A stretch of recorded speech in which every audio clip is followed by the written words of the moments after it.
नमस्कार, आप देख रहे हैं सबसे बड़ा मुद्दा। मैं हूं आपके साथ राहुल राजपूत। आजम खां की मुसीबत रामपुर में कम नहीं हो रही। विधानसभा उपचुनाव में कुछ दिन बचे हैं और उनके करीबी उनका साथ छोड़ते जा रहे हैं।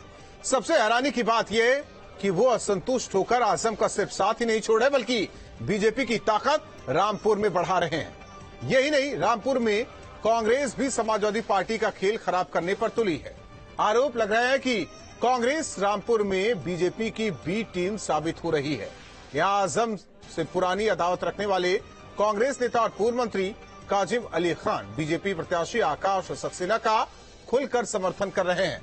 ऐसे में सवाल उठ रहे, क्या दरकेगा आजम का सियासी किला? आजम से अदावत ने समाजवादी पार्टी का बिगड़ा खेल।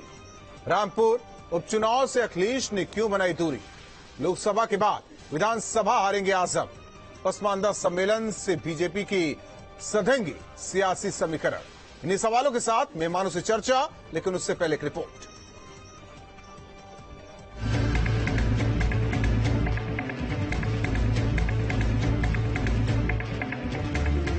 अकेला ही चला था जाने भी मंजिल, मगर लोग साथ आते गए, कारवां बनता गया। आज मैं हूँ, ये हैं शाह साहब, अनिल शर्मा जी हैं, और बहुत से लोग हैं, और बहुत से लोग बढ़ेंगे, बढ़ते जाएंगे। और बड़े सधे और नपे तुले शब्दों के साथ बीजेपी का दामन थाम लेने वाले आजम के करीबी फसाहत शानू रामपुर में एसपी का खेल बिगाड़ सकते हैं, लेकिन आजम का खौफ उनके चेहरे पर अब भी नजर आया। थोड़ी इन बातों को, हल्की बात हो। क्या आपकी ज्वाइनिंग का चुनाव पे असर पड़ेगा? देखिए, मेरी ज्वाइनिंग से चुनाव पर कोई असर नहीं पड़ेगा। मुझे ना इस बात की कोई गलतफहमी, क्योंकि हमने सब तो बहुत वोटों से जीते रहे हैं। हाँ, मैं उसमें योगदान अपना भी दे दूंगा। रामपुर उपचुनाव से ठीक पहले बीजेपी ने आजम खान के सबसे करीबी फसाहत शानू को बीजेपी में शामिल कराया। इस कदम को रामपुर उपचुनाव से पहले मास्टर स्ट्रोक माना जा रहा है। तो साथ लेकर चलेंगे, सबके सम्मान को आगे बढ़ाते हुए भारतीय जनता पार्टी रामपुर में आने वाले विधानसभा के उपचुनाव में बड़े अंतर से विधानसभा की चुनाव जीतेगी। इस संकल्प को लेकर हम सब लोग आगे बढ़ेंगे। हालांकि अकेले फसाहत नहीं है जिन्होंने रामपुर विधानसभा चुनाव से पहले आजम का साथ छोड़ दिया हो। इनमें बाबर अली खान, ताहिर अली, यूसुफ अली का नाम शामिल है। ये वो बगावती नाम हैं जो आजम के साथ साथ एसपी की मुसीबत भी बढ़ाने वाले हैं।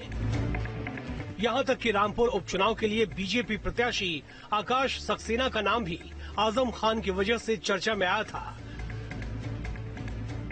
दरअसल हेट स्पीच के मामले में आजम खान को सजा दिलवाने वाले बीजेपी के इस स्थानीय नेता की भूमिका काफी अहम थी। यही वजह है कि संगठन में कोई बड़ा पद न होते हुए भी आकाश सक्सेना को बीजेपी ने एसपी और आजम खान का गढ़ माने जाने वाले रामपुर से टिकट दिया है। Team news state. और मेहमान जुड़ चुके मनीष शुक्ला जी, प्रवक्ता बीजेपी, फसाहत शानू जो कि अब बीजेपी नेता हो चुके हैं, वो भी हमारे साथ जुड़ रहे हैं। एडवोकेट कपिल श्रीवास्तव जी, प्रवक्ता समाजवादी पार्टी, इजहार अली जी, प्रवक्ता एसबीएसपी, आप सभी मेहमानों का स्वागत है। और फसाहत शानू जी, आज भगवा धारण करके आपने ये साबित कर दिया कि समाजवादी पार्टी का कुनबा रामपुर में टूट रहा है। सवाल इस बात को लेकर है कि आप ही का बयान था कि दरी कौन बिछाएगा, जेल कौन जाएगा, मुख्यमंत्री बनना है तो अखिलेश यादव बन जाते हैं, नेता प्रतिपक्ष बनना है तो अखिलेश यादव बन जाते हैं। और ये बातें आपके आजम खां भी आपकी नहीं समझ पाए। और आप उस दौर में भी आजम खां के साथ थे जब आजम जेल में थे, लगातार वो मुसीबतों का सामना कर रहे थे। लेकिन एक सवाल यह भी है कि आफत तो आप पर भी आई। क्या इस वजह से पार्टी छोड़ा, आजम को टाटा बाय बाय बोला और बीजेपी के साथ पकड़ लिया? ये मामला न्यायालय में है और न्यायालय के मामले में कुछ भी बोलना न्यायालय की अवमानना होगी। बात किसी परेशानी के छोड़ने की या किसी दबाव में छोड़ने की। शानू जी, एक चीज यहाँ ये भी क्लियर कर दे, ये सवाल मैं पहले इसलिए कर रहा हूँ क्योंकि समाजवादी पार्टी भी यही बात करेगी, लेकिन उससे पहले आपसे क्लियर करवा लेना चाहता हूँ। हाँ, मैं वही बात कहना चाह रहा हूँ आपसे। मैंने बार बार कहा है, कल और आजकल कहता हूँ, आजकल कहता हूँ मैं। हेलो, आवाज आ रही है आपकी? जी मैं आज फिर कहता हूँ आपसे, माननीय ऊर्जावान प्रधानमंत्री जी, माननीय यशस्वी मुख्यमंत्री जी और भारतीय जनता पार्टी, माननीय यशस्वी मुख्यमंत्री जी और भारतीय जनता पार्टी की नीतियों को देखते हुए इस अब्दुल ने ये निर्णय लिया कि अब हर अब्दुल को भारतीय जनता पार्टी का साथ देना चाहिए, क्योंकि अब अब्दुल दरी नहीं बिछाएगा। अब्दुल को सुरक्षा की गारंटी चाहिए। भारतीय जनता पार्टी के नेतृत्व की जो केंद्र में सरकार है, उत्तर प्रदेश में सरकार है, डबल इंजन की सरकार है, वो निरंतर विकास कर रही है और मैं चाहता हूं उस विकास का हिस्सा रामपुर भी बने और अब्दुल भी बने। अब्दुल किसी की दरी नहीं बिछाएगा। अब अब्दुल को सम्मान चाहिए और सुरक्षा चाहिए जो भारतीय जनता पार्टी में, और वो सम्मान और सुरक्षा मनीष शुक्ला जी देखा होगा आपकी पार्टी दे रही है। जग जाहिर है ये कोई भी भारतीय जनता पार्टी की योजना शानू जी का यही कहना है, शानू जी का यही कहना है। लेकिन सवाल रामपुर विधानसभा उपचुनाव को लेकर है।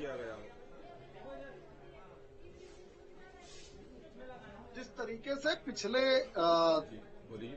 जब से अखिलेश यादव जी उत्तर समाजवादी पार्टी इस बार इतिहास रखने जा रहा है। बने हैं। एक मिनट शानू जी, बीजेपी के प्रवक्ता मनीष शुक्ला जी हैं, वो बोल रहे हैं, बोलने दीजिए।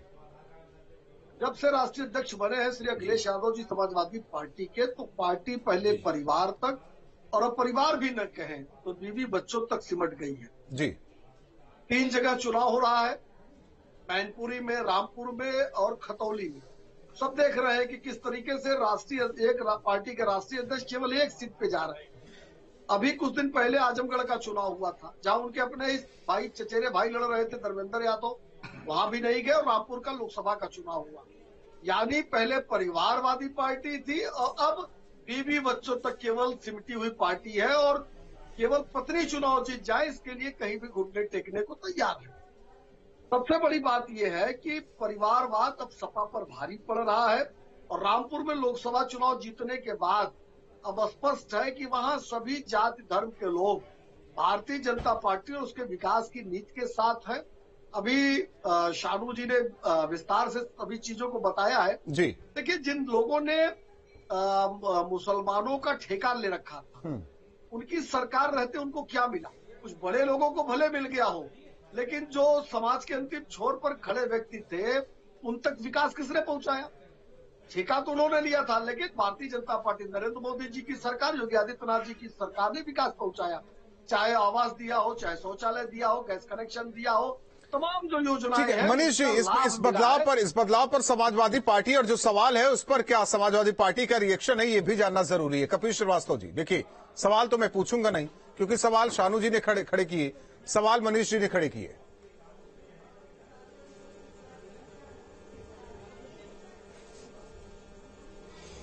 सवाल का आंसर यह है कि अब्दुल असल में अब दरी बिछाएगा, क्योंकि सबका साथ, सबका विकास, सबका विश्वास का वादा करने वाली भारतीय जनता पार्टी 403 विधानसभा में एक टिकट किसी अक़लियत के लोगों को नहीं देती है। पूरी की पूरी सांसदीय सीट के अंदर पूरे देश में एक सीट नहीं देती है और उत्तर प्रदेश में एमएलसी भी नहीं बनाती। तो सबका साथ, सबका विकास, सबका विश्वास तो ये करते नहीं है। दानिश रजा अब्दुल अब दरी बिछाएगा। एक चीज ये है, दानिश रजा कैसे मंत्री बने? दरी बिछाना भी चाहिए। अगर बीजेपी की कैबिनेट लायक है, योगी कैबिनेट में दानिश रजा है, इससे पहले मोहसिन रजा भी थे। ऑपरेशन लोटस कैसा चला महाराष्ट्र में, उत्तर प्रदेश में उसकी भी वानगी देखने को मिल रही है।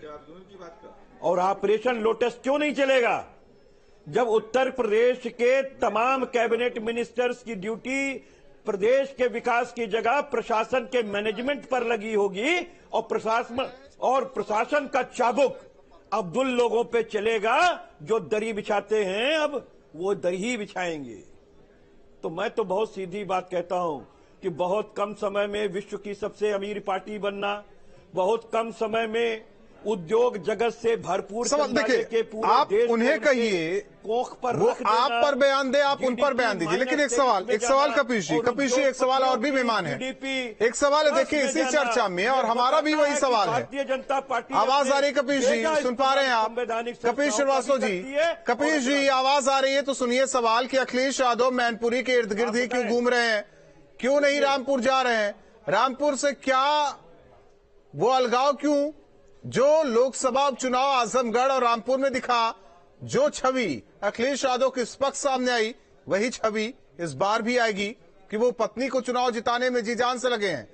लेकिन आजम खां का गढ़, वो आज भी हम लोग कह रहे हैं, क्योंकि लोकसभा उपचुनाव में तो हारे, आज भी हम गढ़ कह रहे हैं, वो गढ़ ना निकल जाए हाथ से। सवाल इसे लेकर भी हो रहा है।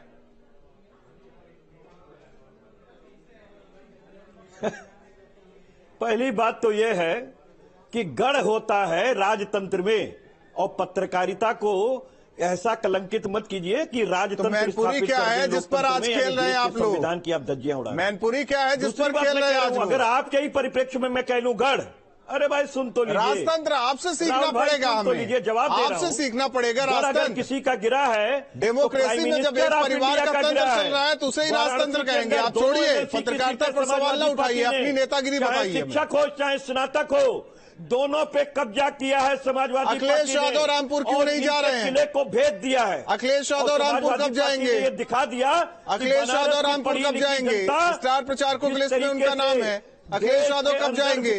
इसीलिए अब अब्दुल भाग रहे हैं।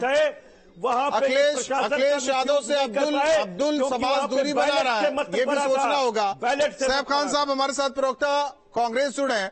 सैफ खान साहब, अब ये कहा जा रहा है कि बी टीम के तरीके से रामपुर में काम कर रही है बीजेपी की बी टीम कांग्रेस, क्योंकि कई नेताओं ने आकाश और सक्सेना का, आपके एक नेता ने, उनका बयान भी सामने आया, उन्होंने ये कह दिया कि वो आकाश और सक्सेना का समर्थन करेंगे, उनके लिए प्रचार भी करेंगे। वैसे भी कांग्रेस तो है नहीं चुनाव में, लेकिन क्या बाहर से बीजेपी का साथ दे रहे हैं आप लोग?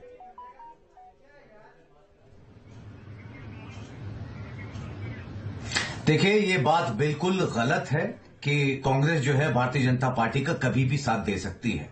हाँ, मैं ये जरूर कहूंगा कि वहां पे जो कैंडिडेट रहे हैं नवाब काजिम अली खान, जो हमेशा से जो है आजम खान साहब से जो है सीट हारते रहे और जो है इलेक्शन कंटेस्ट करते रहे, वो खुद कांग्रेस से लड़ते थे, बेटे को जो है अपना दल यानी भारतीय जनता पार्टी से लड़वाते थे, तो जो है उन्होंने जरूर ये सपोर्ट दिखाया। वो तो हमें पहले से भी मालूम है कि आगे चलने वाले अब कोई भी जो इलेक्शन होगा उसमें जो इनका कहीं पे भी जो टिकट में जो है हम ये तो ध्यान रखने वाले हैं कि इनको कभी जो है कंटेस्ट ना करवाएं, और खासकर इंडियन नेशनल कांग्रेस से, क्योंकि ऐसे लोग जो है बिल्कुल लायक नहीं है। वैसे भी ये बताया जाता है कि 40 साल पुरानी जो है दुश्मनी रही है नवाब काजिम अली खान में और जो है आजम खान साहब में।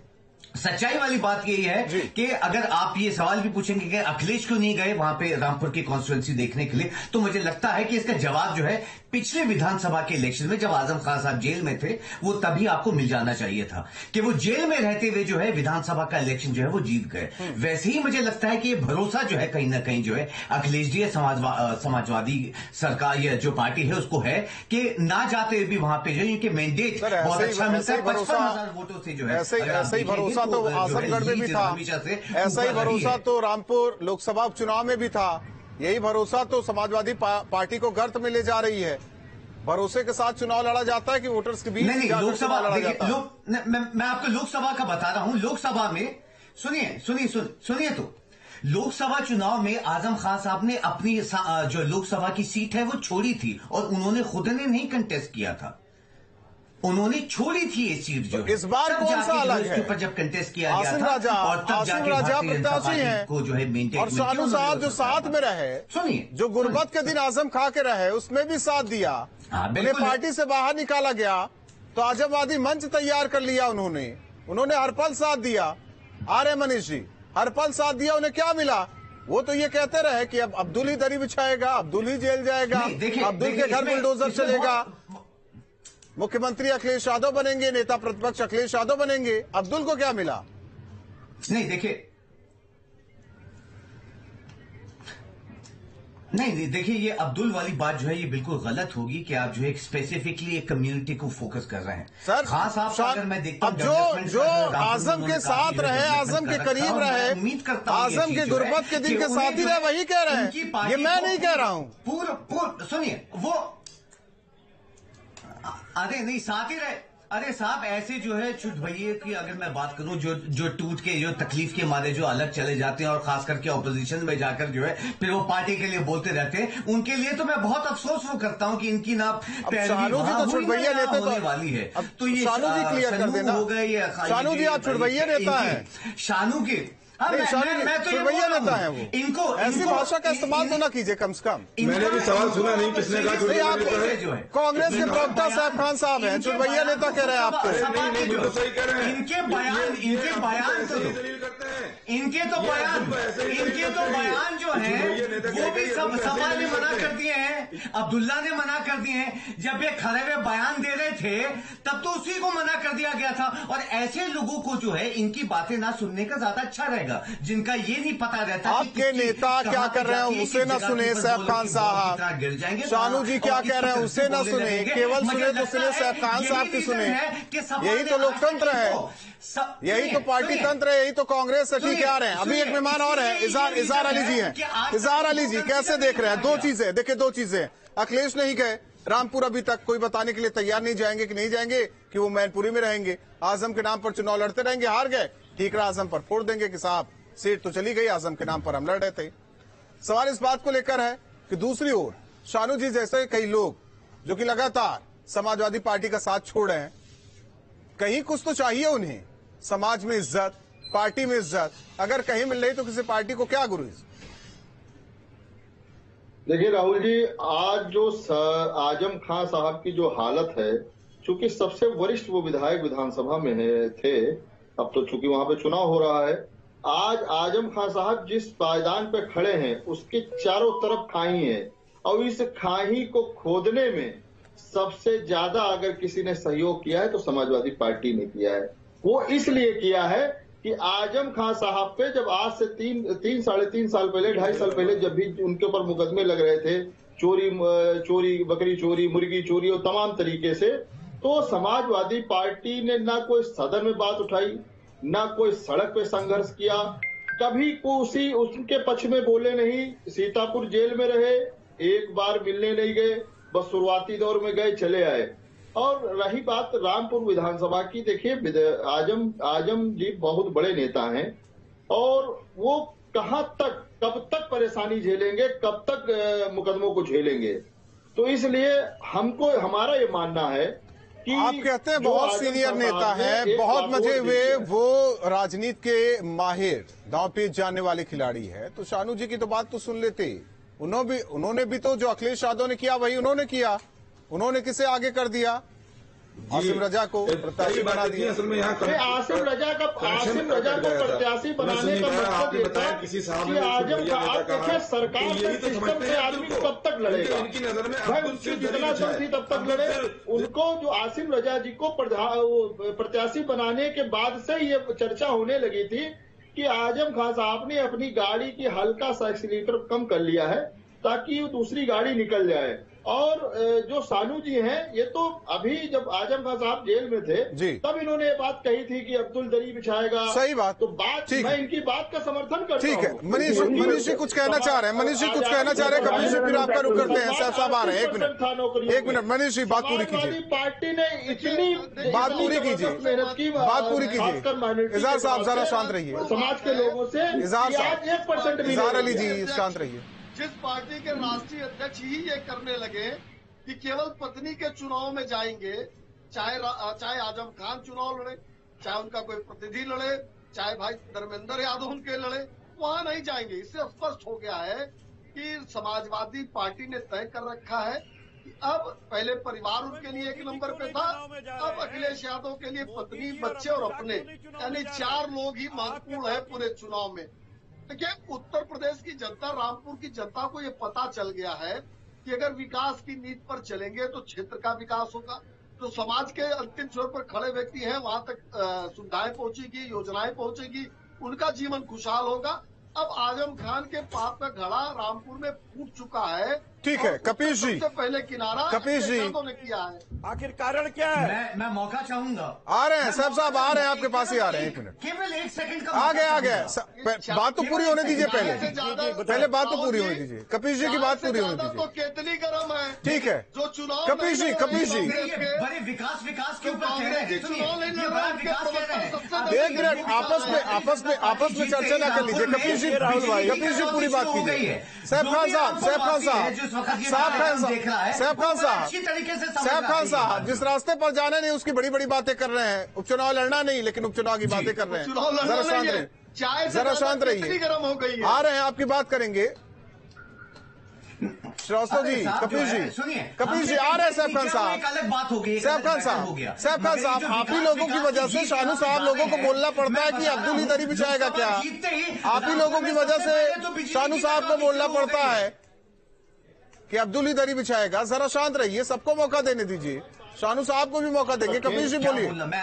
अरे मैं आपको फिर कह रहा हूं। आ गया। सुनिए, ये 1 मिनट, सैफ खान साहब, ठीक है, पेट डायलॉग है और सपा जो है, सपा के खुद बस हो गया सर, हो गया। जो है फेवर नहीं करती है। टाइम किल ना कीजिए, टाइम किल। कपीश जी आप बोलिए। सैफ खान साहब टाइम किल कर रहे हैं। तो आज ही आपने बंद करा दी है। आपकी आवाज आ रही है, किसने कहा ब्लॉक कर दी? आवाज आ रही है एकदम पूरी प्रॉपर। बस अखिलेश यादव की नहीं आ रही, आपकी आ रही है आवाज। अरे भाई मेरी पूछ रहा हूँ, आवाज आ रही है सर। बस अखिलेश यादव की नहीं आ रही। आजम ने ये आजम के ऊपर बैठने वाली विचारधारा। अरे सुने तो आपकी बात सुन ली। ये बुलबुल के ऊपर बैठने वाली विचारधारा जो है ऐसी भटक गई है कि एडीआर की रिपोर्ट है कि 60% आयातित नेता हैं, चाहे वो समाजवादी पार्टी के हो, बहुजन के हो, या अन्य जगह को हो, या कांग्रेस के हो। आज वही नेता इनके यहां मंत्री बने हुए हैं क्योंकि इनको अनुभव की कमी है और अपने लोगों ने इनका साथ छोड़ दिया। आडवाणी साहब के मुंह पे जिंदा रहते हुए जिप रख दिए हैं और मार्गदर्शक मंडल के ऐसे कब्रिस्तान में ठोक दिए कि वो कभी दिखाई नहीं देते। तो ऐसे लोग ना बतावें कि कौन कहां पे प्रचार कर रहा है, कौन कहां पे प्रचार नहीं कर रहा है। और मैं बार बार आपसे इल्तिजा कर रहा हूं कि एक व्यक्ति जो लोटस के चक्कर में फंस गया है, जिसके घर को गिराने की धमकी लगातार मुसलसल मिल रही हो, जिसके तमाम नहीं तो शानू जी क्या डर की वजह से बीजेपी ज्वाइन किए? हमारे सरेंडर है। नहीं तो अब्दुल शानू जी क्या अब्दुल आज डर की वजह से बीजेपी ज्वाइन कर रहा है? देखिए वक्त कम है, चर्चा लंबी खिंच सकती है। वक्त कम है। बहुत बहुत धन्यवाद आप पांचों मेहमानों का हमारे साथ जुड़ने के लिए। लगातार आजम खान के करीबी उनका साथ छोड़ रहे हैं, समाजवादी पार्टी का साथ छोड़ रहे हैं। कहीं ये साथ छोड़ना समाजवादी पार्टी को भारी न पड़ जाए। जिस तरीके से सवाल ये भी उठ रहा है कि अखिलेश यादव अभी रामपुर उपचुनाव से दूर क्यों है, क्यों वो मैनपुरी में अपनी पत्नी के लिए उपचुनाव को लेकर लगातार कोशिश कर रहे हैं। रामपुर विधानसभा उपचुनाव क्या उनकी डायरी में कहीं लिखा नहीं है? क्या उसे वो भूल गए हैं? सवाल इस बात को लेकर है कि जो कल तक समाजवादी पार्टी के करीबी रहे, आजम खां की लड़ाई लड़ते रहे, वो आज अपने आप को अकेला महसूस कर रहे हैं, बीजेपी का दामन थाम रहे। तो ऐसे में क्या कुछ परिदृश्य बनता है, ये उभर कर उपचुनाव के नतीजों में दिख जाएगा। लेकिन आकलन करने की जरूरत उन सभी को है जो ऐसे समाज को, ऐसे समुदाय को केवल वोट बैंक समझते थे। आज वो अपना अस्तित्व खोज रहा है तो भी उस पर सवाल उठाया जा रहा है। सबसे बड़ा